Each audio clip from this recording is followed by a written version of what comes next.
गर फिरदौस बरुआए जमीनस्तो, heaven on earth का कश्मीर को टाइटल तो मिल चुका है, पर क्या हम खौफ और डर के साथ जन्नत में रह सकते हैं? आप कह रहे हैं कि वो डर हमने पैदा किया है? कश्मीर में डर सबके जहन का हिस्सा बन जाता है। कौन सच बोल रहा है और कौन झूठ, कोई नहीं जानता प्रोफेसर भट्ट, कोई नहीं जानता। क्या कोई ऐसा भी होगा जो अमन न चाहता हो? ये सवाल मैं आपसे पूछता हूं, क्या भारत सरकार अमन चाहती है? इसका जवाब मैं कैसे दे सकता हूँ? मेरा नाम संजय कोल है। मैं टोरंटो यूनिवर्सिटी में बायोलॉजी का प्रोफेसर हूँ और पिछले 18 सालों से वहाँ अपनी फैमिली के साथ रहता हूँ। मैं कश्मीर अपने घर लौटकर वापस जाना चाहता हूँ। क्या यहाँ मौजूद अफराद में से कोई मेरी मदद कर सकता है? जरूर, क्यों नहीं।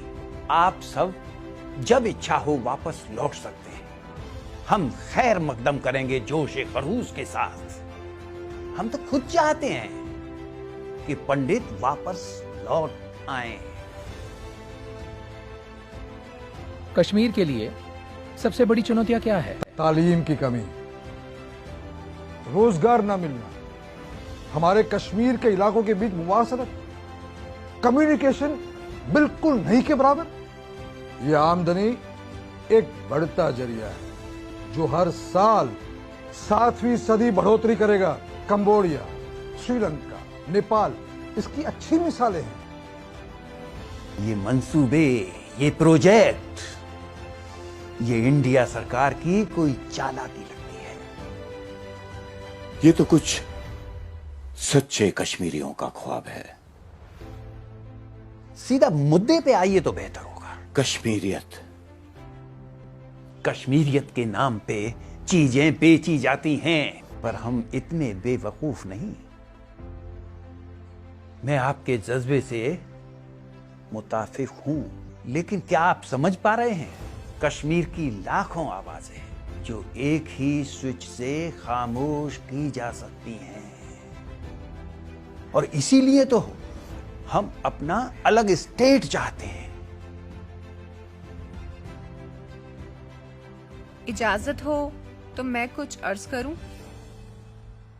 हमें पिछली पुरानी वो सारी बातें जिसने कश्मीर का आज तक इतना नुकसान किया है, बस अब बुला देना चाहिए।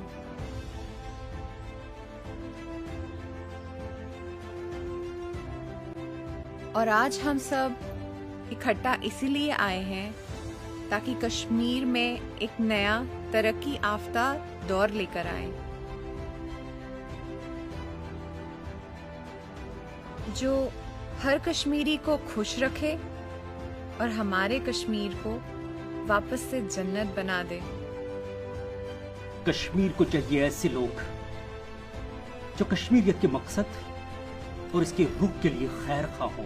हमें ये तय करना होगा कि हमारी मस्जिदें सूफिज्म को बढ़ावा दे रही हैं या वाबिज्म को। क्या हम अपने स्कूलों में अमन सिखाएंगे या तशद्दुद? और हमें देखना होगा कि हम जिहाद को बढ़ावा दे रहे हैं या कश्मीरियत को। हमें एक दूसरे की मदद करने के लिए किसी दूसरे की इजाजत की जरूरत नहीं है। अमन तो मुझे भी चाहिए, लेकिन खाली बातें करने से अमन नहीं होता।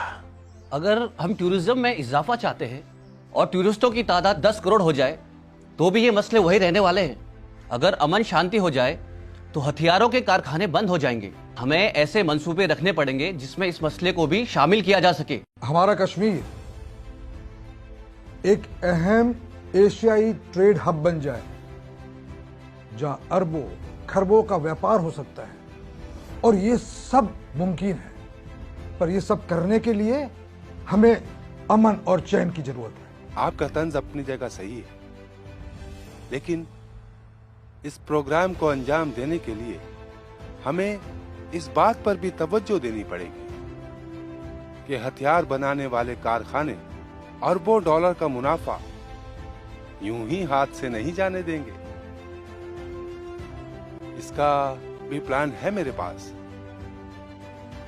कश्मीर को ग्लोबल बिजनेस का तिजारती बुनियाद पर चलने वाला एक पुर्जा बनाया जाना चाहिए। इस तरह हथियारों के कारखानों के मालिक भी बन जाएंगे, खुशी और तरक्की के सामान बनाने वाले कारीगर।